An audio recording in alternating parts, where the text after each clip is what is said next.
E forse tra le cose che Obama sa e non ci può dire sono quelle che ha detto David Grush.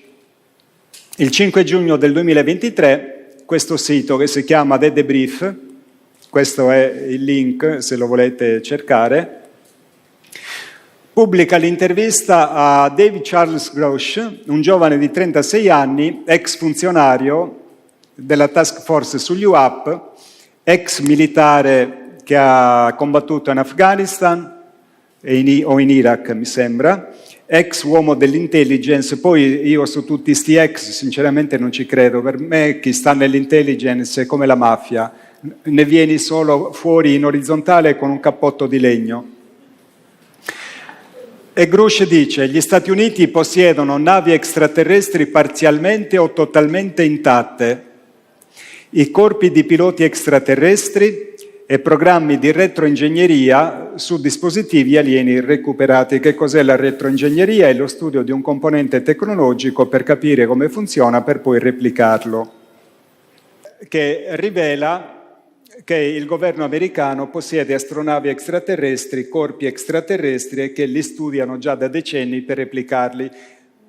Sono tutte cose che noi sapevamo già, ma le sapevamo da decenni noi ricercatori. Io addirittura ho avuto modo di parlare direttamente con scienziati che hanno lavorato a bordo dei dischi volanti per retroingegnerizzarli. Ora, la novità straordinaria è che uomini del sistema di altissimo livello lo dicono, cioè confermano quello che noi dicevamo da decenni, che la gente ci prendeva in giro, non tutti, grazie a Dio. Quindi è tutto vero, sta accadendo. Semplicemente sarà un fatto acquisito per la società umana tra 20, 30, 50 anni, 100 anni. Adesso sta accadendo e come tutte le cose innovative non riusciamo a collocarla nella nostra vita, ma questi fatti determineranno, anche perché sono fatti di situazioni reali che esistono, compreso il fatto che gli extraterrestri sono qui, determineranno un cambiamento epocale nella nostra umanità. Quindi Grush dice che ci sono stati questi recuperi e che il governo americano possiede dei progetti di retroingegneria per studiare queste astronavi. Allora, i documenti che noi abbiamo di origine militare desecretati ci dicevano perlomeno, perché poi Grush ha cambiato questo discorso, che la prima astronave recuperata dagli americani era datata 1941, quindi ancora all'inizio della Seconda Guerra Mondiale, ma in realtà Grush ha detto che il primo oggetto che è caduto risale agli anni 30 e si riferisce all'oggetto caduto in Italia e recuperato in Lombardia negli anni 30. Il 12 giugno Grush viene intervistato dal canale News Nation, che vediamo qui, il nome News Nation, conferma quanto e approfondisce quanto aveva rivelato in quell'articolo che abbiamo visto prima. L'intervista viene pubblicata su YouTube, sul canale di News Nation, dopo 6 ore viene tolta e non è mai stata più ripubblicata. Evidentemente il contenuto di questa intervista era talmente esplosivo che è arrivata qualche chiamata e ha detto: togliete subito quella roba da lì. Ma grazie al clamore suscitato da queste rivelazioni, Grush viene convocato all'udienza che si è svolta il 26 luglio 2023 di fronte al Congresso americano. Quindi di fronte ai senatori americani c'era Ryan Graves, ex pilota anche lui, David Grush e il comandante Fravor che abbiamo sentito nell'intervista con Tucker Carlson. L'incontro, l'audizione pubblica che è stata fatta in relazione alla prima legge firmata da Biden che imponeva al Pentagono di relazionare al sistema politico americano, quindi una legge americana, la prima legge americana che riconosce ufficialmente l'esistenza degli UFO nel nostro mondo. E infatti l'incontro, l'audizione pubblica al Senato era fenomeni anomali non identificati, implicazioni sulla sicurezza nazionale, la sicurezza pubblica e la trasparenza del governo. E ascoltiamo alcuni brevi stralci, perché è durata varie ore.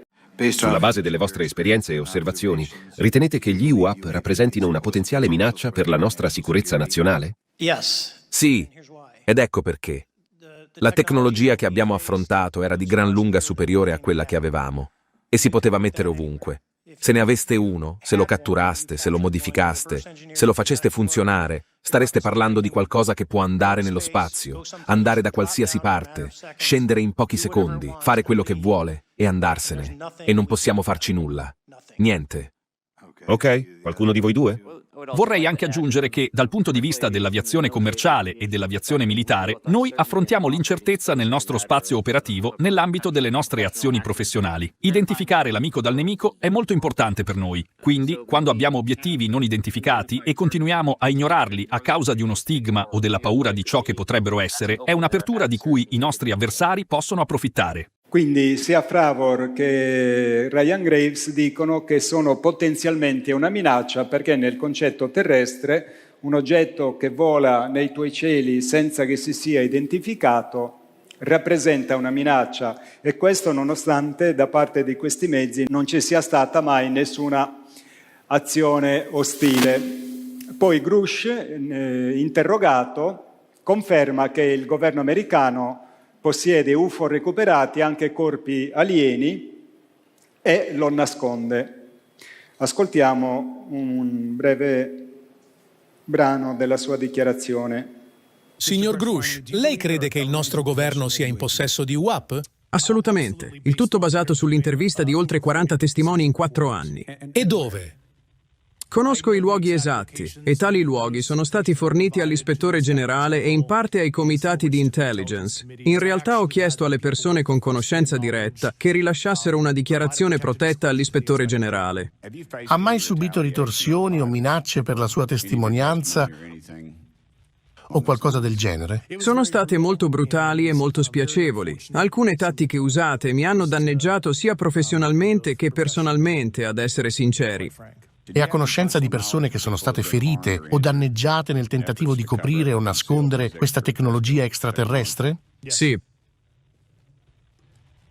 Personalmente.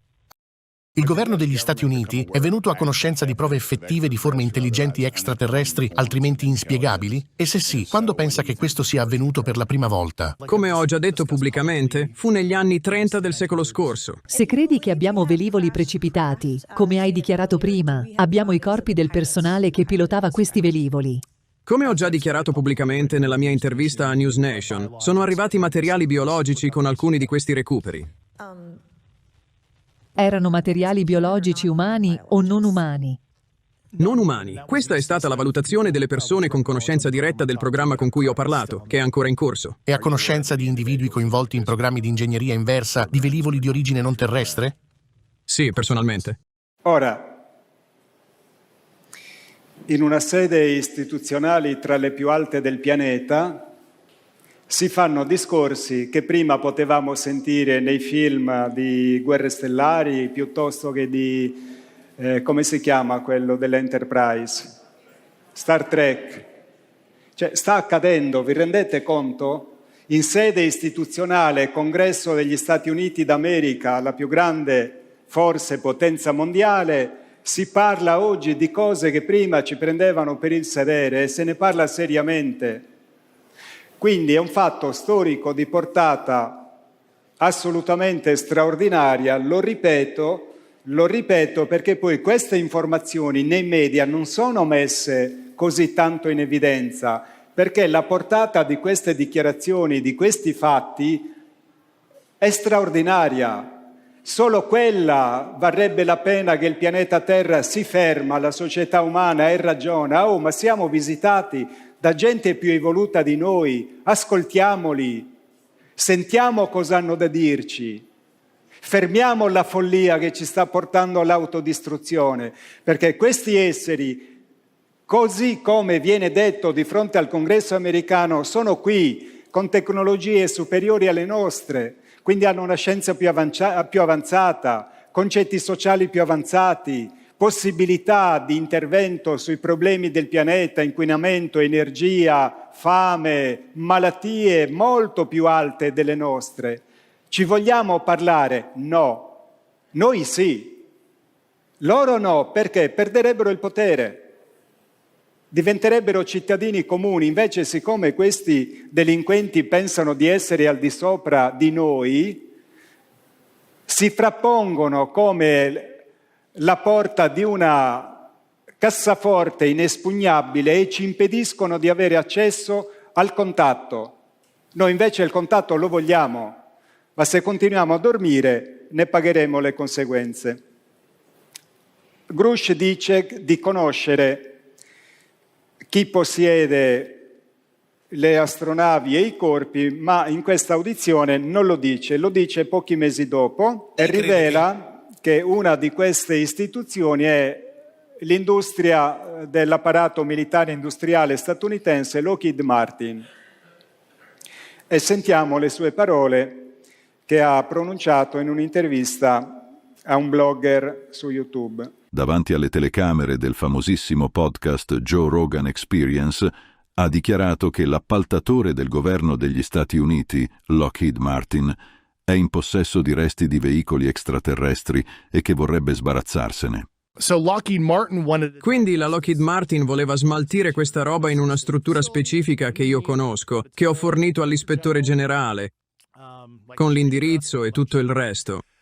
E l'idea era creare una specie di guanto da baseball di sicurezza per questo veicolo, sai, il più serio possibile per l'appaltatore e l'altro cliente del governo, che era l'agenzia di intelligence centrale, per quello specifico materiale della Lockheed. Ed erano cose che sono state recuperate come negli anni 50, e così. Quindi la Lockheed Martin, in combutta con la CIA, volevano spostare questo disco volante. Quindi ormai sta venendo tutto alla luce.